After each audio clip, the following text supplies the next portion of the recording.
Hollywood loves to pretend it's all glitter and happy endings. But behind the studio lights, there were stars who paid for the truth with their careers, their love lives, and sometimes their lives. Tonight on Silent Fame, we're pulling back the curtain on the men and women exiled from the spotlight for being gay. As you watch, drop their number in the comments when a story hits home. Tell us where you're watching from. And if queer history matters to you, make sure you subscribe so their names don't disappear twice. 1. William Haines, the star who chose love over fame. Before Cary Grant, before Clark Gable, there was William Haines. In 1930, he was the highest-paid male actor in Hollywood. He had charm, wit, the box office, and the audience in his palm. But what he didn't have was permission to love freely. Haines was openly in a relationship with a man named Jimmy Shields, at a time when sexual perversion was literally banned by the Hays Code. Louis B. Mayer, the all-powerful head of MGM, summoned him one day and delivered a ruthless ultimatum: end the relationship and marry a woman for PR, or be blacklisted. Haines didn't flinch. "I am already married," he said. "Not legally, but spiritually." That single sentence cost him everything. MGM tore up his contract. No other studio dared touch him. The world's most bankable star vanished overnight, not because he failed, but because he refused to lie. But Haines didn't crumble. He reinvented himself as an interior designer, with Jimmy by his side, and became a favorite of the Hollywood elite who once turned their backs on him. Joan Crawford called them the happiest couple in Hollywood. Behind closed doors, even closeted A-listers came to them for advice and for safety. They stayed together for over 50 years, dying months apart. No rings, no wedding, just love that survived a blacklist. Was he foolish to throw away stardom? Or was he the bravest man in early Hollywood? Drop one if you'd choose love over fame, and let us know what you would have done. 2. Tommy Kirk, Disney's golden boy, discarded overnight. If William Haines was the rebel, Tommy Kirk was the child star chewed up by the system. At just 15, he became Disney's golden boy, charming audiences in Old Yeller, Swiss Family Robinson, and The Shaggy Dog. Clean-cut, wholesome, everything Walt Disney loved. But by 21, he was out. Not faded, not retired, expelled. Why? Because he fell in love with another boy, a 15-year-old peer. When the boy's mother found out, she went straight to the Disney executives, and in an instant, Walt Disney himself blacklisted Tommy. No trial, no explanation, just silence. Tommy spiraled. He turned to pills and cheap films to survive. Hollywood didn't offer him redemption. It offered him shame. By the 1970s, he came out as gay and was instantly locked out of the mainstream forever. He ended up running a carpet cleaning business and living in the shadows of his once fantastic promise. He later said, "I had no idea I was gay until my late teens. Then when I found out, it scared me to death. It literally ruined my career." This wasn't just a fall from grace. It was a cautionary tale of a world that devours its young when they stop fitting the fantasy. Did Disney have the right to protect their image? Or did they destroy a young man to preserve a myth? Share your thoughts. This story needs to be discussed. 3. Patsy Kelly, the funny lesbian, Hollywood tried to silence. She made people laugh. Loud, honest, no-filter laughs. Patsy Kelly was the wisecracking sidekick in 1930s Hollywood comedies, trading punchlines with Thelma Todd and lighting up every scene she touched. But behind the jokes, she lived a truth too bold for her time. She was proudly gay, and she made no effort to hide it. In an era when most queer stars survived by silence, Patsy didn't care.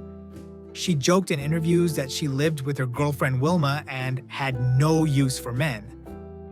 That kind of openness wasn't brave. It was revolutionary, and Hollywood punished her for it. After Todd's mysterious death, Kelly's career plummeted. Offers dried up. Studios quietly cut ties. She was pushed down to poverty row, forgotten in favor of quieter, straighter, more palatable women. To survive, she took jobs as a personal assistant for closeted actresses. She drank, she fought, she refused to beg. For decades, she vanished, until a late career comeback in the 1970s reminded the world just how damn funny she was. But she never made it back to where she belonged. Talent wasn't the problem. Honesty was. Would she have been safer if she lied? Or did her boldness pave the way for others? Let us know in the comments. Patsy deserves to be remembered not just for her jokes, but for her fight. 4. Tab Hunter, America's boyfriend who couldn't be himself. He was the dream. Blonde, tan, all-American. The kind of man teenage girls cried over and studio execs prayed for. In the 1950s, Tab Hunter was everywhere, from magazine covers to hit songs to box office smashes like Battle Cry and Damn Yankees. He was the boy next door. But what no one knew was that the boy next door had a secret, and it was eating him alive. Tab Hunter was gay, and that simple fact in 1950s Hollywood was enough to destroy you. When he was 23, a scandal nearly did.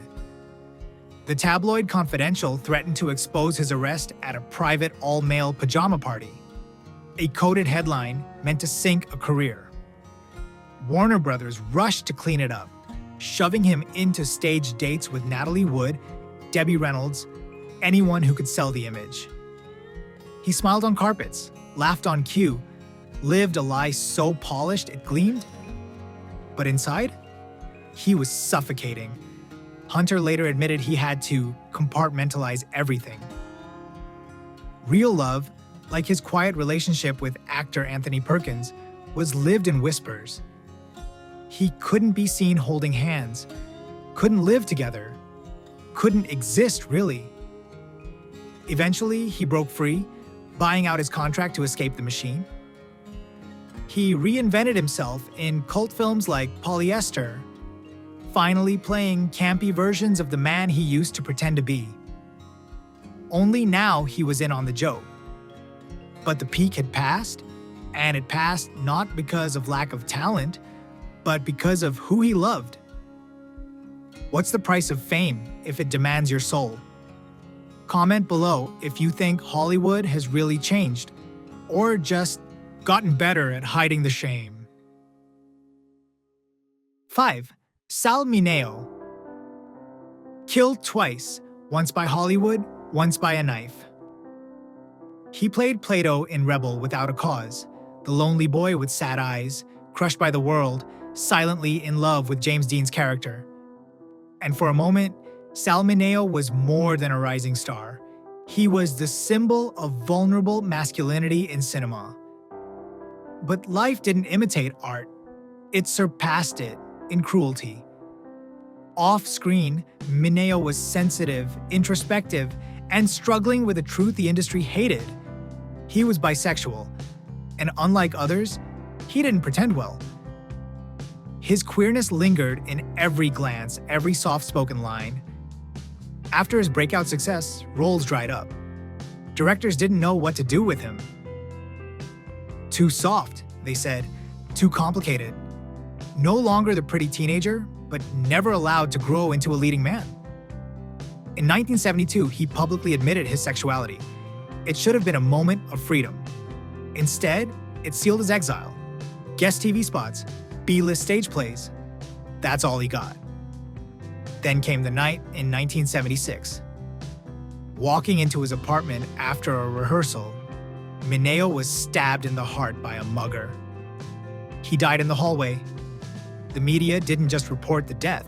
They speculated endlessly about a gay love triangle, hinting that he somehow deserved it. The truth? It was a random robbery. But the damage was done. He was 37, and Hollywood barely blinked. His story isn't just about a man erased. It's about a system that makes you vulnerable, then blames you for being a target. Would Sal Mineo still be alive if the world had let him belong? Drop a candle if his story moved you.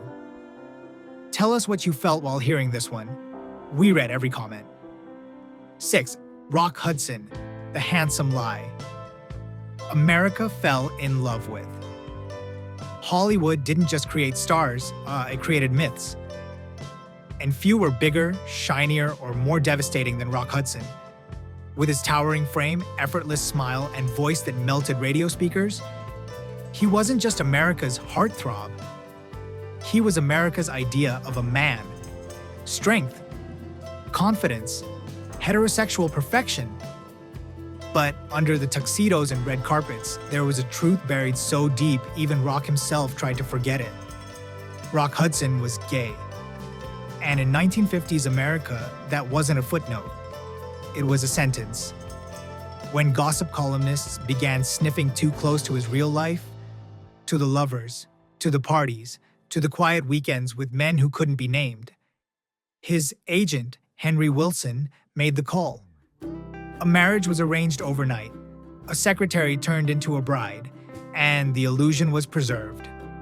For years, Hudson posed dutifully, kissed actresses in public, and told the world he just hadn't found the right girl yet. But the performances didn't end when the director yelled, "Cut." They never ended. He lived with fear like a second shadow. Relationships were secret. Breakups happened in silence. Even his closest friends weren't always allowed in, because the cost of telling the truth wasn't just a lost role, it was total exile. Then, in the cruelest twist of fate, the truth emerged only when his body began to disappear. In 1985, Rock Hudson became the first celebrity to die of AIDS publicly. And for the first time, the myth cracked. The strong jawline was gone. The Hollywood god became a human being, vulnerable, sick, and still trying to protect everyone but himself. His death changed how America saw AIDS. It forced conversations, it opened eyes. But it also begged a heartbreaking question. What might his life have looked like if he'd ever been allowed to live it honestly? Should we celebrate him for protecting his image, or mourn the decades he lived in hiding? Let us know in the comments. This one divides people, and it should. 7. Raymond Burr, the man who had to make up a family to protect the one he loved. Raymond Burr built a career on truth, or at least the illusion of it. As Perry Mason, he was the brilliant attorney who always uncovered what others tried to hide. But off-screen, Burr wasn't solving mysteries. He was the mystery, and the life he constructed behind Hollywood's glitter was a web of carefully crafted lies, not to deceive for pleasure, but to survive in silence. While reporters asked the usual questions, "Are you dating anyone? Why are you still single?" Burr offered heartbreaking answers. He spoke of a wife who died in a plane crash, a second wife who succumbed to cancer, a son lost to leukemia. The tragedies were so vivid, so believable, that they were printed in newspapers without question, but none of them were real, not the wives, not the child, nothing. So why the stories? Because Raymond Burr was in love with a man, Robert Benavides, his partner for over 3 decades, a man who lived, worked, and built a quiet world with him, but could never be acknowledged as more than a close friend or business associate. The fiction wasn't for attention, it was a shield, a way to explain his solitude, his absence of wives, without ever admitting the truth. Behind the fame, Burr lived like a ghost inside a fortress of his own design. While he defended truth on television, he erased it in his own life. Not because he was ashamed, but because he knew the world wasn't ready. He wasn't exiled like others. He never lost the roles. But the price he paid was intimacy. He died in 1993, never publicly confirming what everyone around him quietly knew. Robert inherited everything, but never got to call himself partner in the way the world recognizes. Is a quiet love better than none at all? Or should every love have the right to be loud? Comment your thoughts. Raymond's story is still debated, and we want to hear what you think. 8. Anthony Perkins, the man haunted by Norman Bates and himself. Anthony Perkins terrified the world as Norman Bates, a soft-spoken boy next door hiding a monster inside. But the real tragedy was that long after the cameras stopped rolling, he never stopped playing that role. Perkins was gentle, brilliant, painfully shy. He had the kind of delicate masculinity that made women curious and made men, especially studio execs, uneasy. Off-screen, he fell in love with other men. He shared a tender, complicated relationship with fellow actor Tab Hunter. They exchanged letters, they shared hotel rooms, and they lived in fear. Because by the 1960s, the world had already decided Anthony Perkins wasn't allowed to be gay. Not after playing Norman Bates, not after he'd become a cultural obsession. His queerness, real or rumored, didn't fit the narrative. So he tried to bury it. He underwent conversion therapy, sat through psychoanalysis, was told he could be fixed, and eventually he married a woman, a photographer, Barry Berenson. Not because he stopped loving men, but because he was exhausted. Exhausted from pretending, from hiding, from being told that his truth was a threat. His family life was loving, sincere, but there was always something unresolved. A man who gave so much to cinema never truly got to live as himself. In 1992, Anthony died from complications related to AIDS, the same illness that had quietly stolen so many queer lives. The world mourned Norman Bates, but it barely knew the man who carried him. Was Anthony a victim of his time? Or did he still play it too safe? Tell us what you think. And if you believe queer actors today stand on his shoulders, hit that subscribe button so we can keep honoring stories like his. 9. George Maharis, the leading man who lost it all in a gas station bathroom. In the early 1960s, George Maharis wasn't just famous, he was electric. With smoldering eyes and a rebellious edge, he became a national sensation in the hit show Route 66. He had the kind of raw magnetism that made magazines call him the next Marlon Brando. But unlike Brando, Maharis had a secret that could not, stay hidden. In 1967, he was arrested in a Los Angeles public restroom for lewd conduct with another man. It made the newspapers, it made headlines, and it made sure he would never be a leading man again. Studios dropped him. Publicists stopped calling. He wasn't given a second chance. Because gay scandal, especially then, wasn't just taboo. It was fatal. His image, crafted with such care, was shattered. Not because he was a bad actor, not because he lost talent, but because he was caught wanting intimacy. In the only places society would allow men like him to seek it, the shadows. He tried to come back. He sang, he painted, he did guest spots. But the silence around his name in mainstream Hollywood was deafening. And perhaps more painful, it was permanent. Maharis never denied who he was, but he also never got to celebrate it. Should a man's career end because of a private moment? Or did George break a contract with his public image? Drop 9 in the comments if you think the punishment never fit the crime. And if you want these untold stories to keep living on, hit subscribe. It costs you nothing, but it means the world to the ones who never got to speak for themselves. 10. Agnes Moorehead, the lavender aunt who laughed too loud?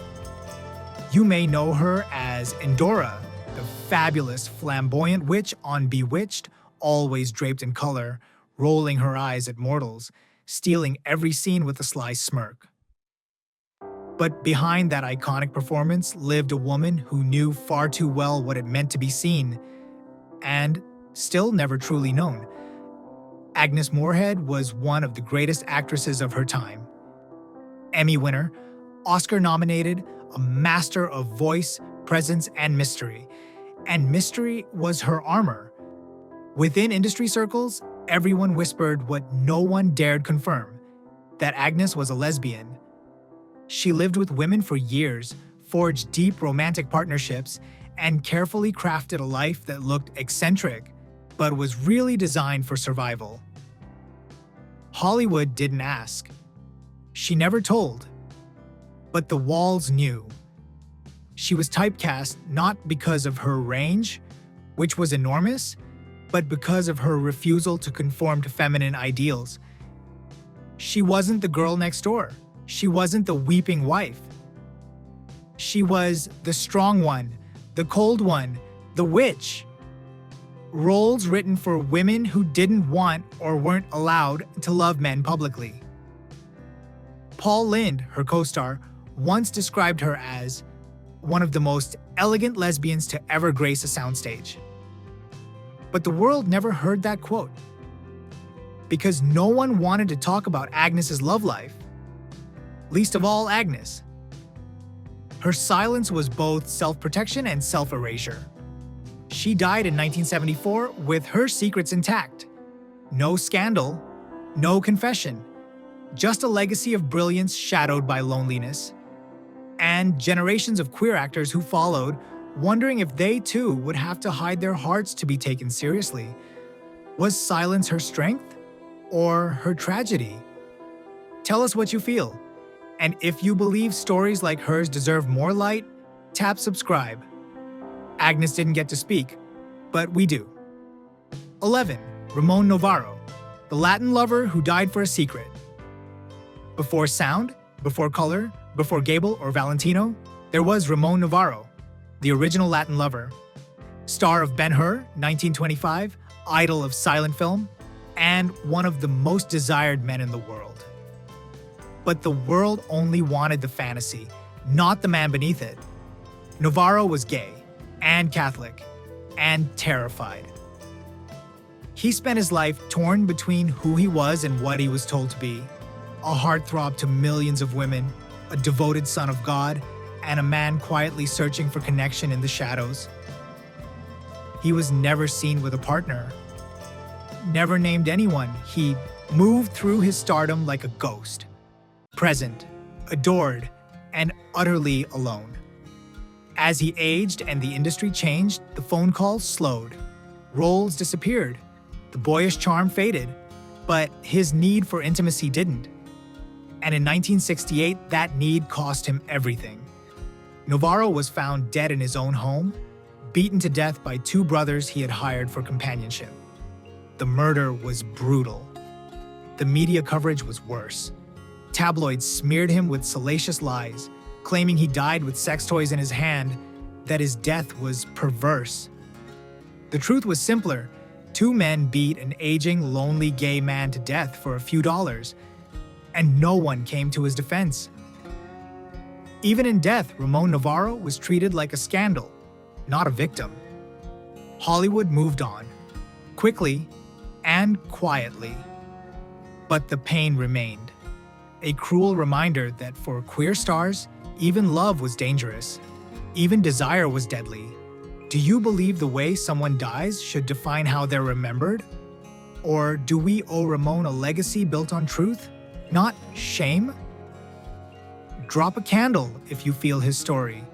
And if you want stories like his to stop being erased, support us by subscribing. Some voices can't speak anymore, but you can help carry them forward. These weren't just celebrities. They were human beings asked to trade their hearts for a contract and their truth for a lie. Some fought back. Some stayed silent. Some never got justice. But all of them left fingerprints on Hollywood, even if the industry tried to wipe them away. If one of these stories stayed with you, tell us in the comments. Light a candle emoji for the ones who never got to grow old, and hit subscribe so you don't miss part 2. On this channel, queer history doesn't whisper in the dark.